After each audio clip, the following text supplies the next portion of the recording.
Today marks the 50th anniversary of Martin Luther King Jr.'s March on Washington and the historic, quote, "I Have a Dream" speech on the steps of the Lincoln Memorial. A march and rally down Pennsylvania Avenue kicked off the day's event, which will culminate with a speech by President Obama in the same spot where King once stood. Stick with WSJ.com for full coverage of the day's events. Well, Barack Obama broke the ultimate racial barrier when he won the presidency in 2008, but black political candidates still face a glass ceiling when it comes to breaking into national politics.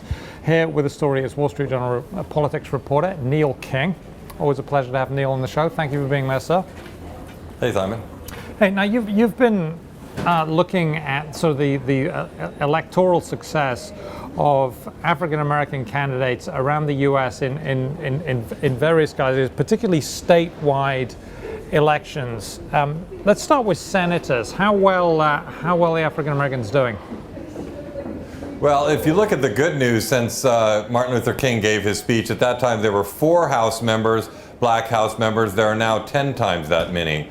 The stunning contrast to that, though, is only 3 African Americans have ever been elected by popular vote to the Senate. One of them, of course, was Barack Obama. And only 2 have ever ascended to a governorship, one of them being Deval Patrick at the moment in Massachusetts.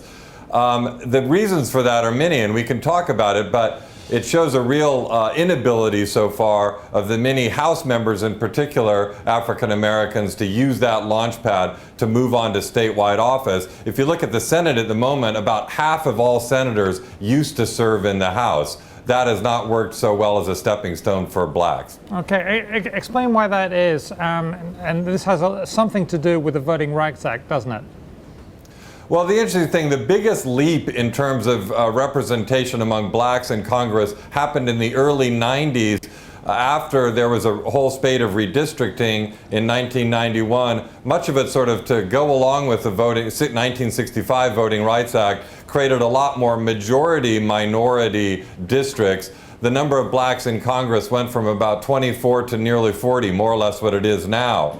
The flip side of that, though, is that you have a lot of members of the House, black members, who are very much oriented towards appealing to a constituency in a tightly defined, mainly black or minority district, which makes it hard to sort of parlay that into the kind of statewide message that would be successful if you were to run for the Senate. It also happens to be the case that more than half of all black members of the House are members in very large states like Texas, Illinois, Florida, California, Georgia, which is very difficult to leap from a local, House district to a big statewide election if you don't have the money and if you don't have the name recognition. Okay, and it's very different, of course, when you mention these big states, because with a House representative, you can actually go and meet a heck of a lot of constituents. And I think of New York here, we have districts here, and the members of Congress or potential members can go around, actually shake a lot of hands without much TV, and yet that is just not possible for a statewide election, is it? Unless you've got a ton of money. Yeah, it's very hard when you're a member of the House unless you get to a big committee and make a name for yourself. You could talk about John Kasich, for instance, who's now the governor of Ohio. He made a name for himself in the 90s as the head of the Budget Committee, was involved a lot with Bill Clinton in trying to, cure the debt problem at the time. He's talked about as being a 2016 candidate. You have Mike Pence in Indiana, similar sort of profile, also being talked about in 2016. So far, we've seen so few rises like that, or none really. The one interesting exception worth noting at the moment is Cory Booker in New Jersey, the mayor at the moment of there in Jersey, and is almost certain to become a senator this year. Would be the first time that a black mayor has ever gone on, the mayor of Newark, to become a senator.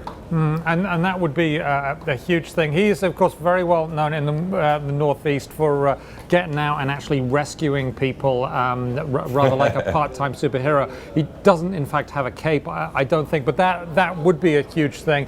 Would he ever get the national recognition? I mean, New Jersey's a fairly condensed state, so it's a different proposition. Do you think he could ever take his message to a national level?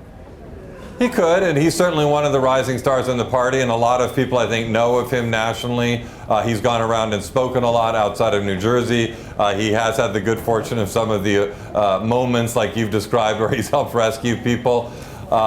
You look up in Massachusetts, Deval Patrick, the governor there, former attorney general, the unfortunate circumstances of the Boston Marathon bombings, he stepped forward. That certainly helped raise his national profile. He's another person that people talk about a lot. Okay, great story as always. Neil King of the Wall Street Journal, we appreciate your time. Thanks, Simon. Take care.